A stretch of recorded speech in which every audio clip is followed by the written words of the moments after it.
त्र्यंबक तालुक्यातील अनेक अंगणवाडी केंद्र भारतात उघड्यावर. लहान मुलांना पावसात गिरवावे लागतात शिक्षणाचे धडे.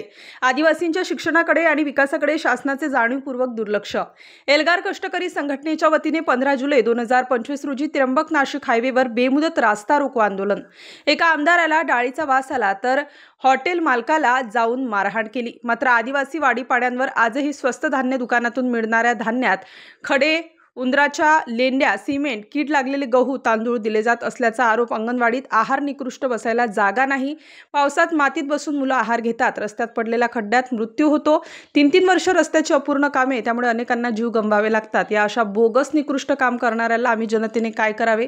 तुमच्याकडे सत्ता पद म्हणून तुम्ही ठोसे मारू शकता. सामान्य जनतेने कुणाकडे न्याय मागायचा? आम्ही कुणाला ठोसे मारायचे? या चिमुकल्या जीवांना असं ओल्या जागेत बसून या पद्धतीने अंगणवाडीचा आहार खावा लागतो. या चिमुकल्याने कोणाला ठोसे मारायचे? त्र्यंबक तालुक्यातील टाके देवगाव पैकी धाराची वाडी या ठिकाणी अंगणवाडीची इमारत नसल्याने दुसऱ्याच्या घराच्या ओट्यावर बसून अंगणवाडी केंद्र भरावे लागत असून या ठिकाणी पावसाळ्यात मुलांना या पद्धतीने आहार खाण्याची वेळ आली आहे. याला जबाबदार असणाऱ्याला कोण ठोसे मारणार? तर दुसरी, त्र्यंबक तालुक्यातील अनेक ठिकाणी रस्त्याच्या कामाचे भूमिपूजन करून 8 महिने झाले, मात्र कामच सुरू झाले नाही. शासनाकडे पैसे नसल्याचे काम सुरू केले नाही असे उत्तर दिले जाते.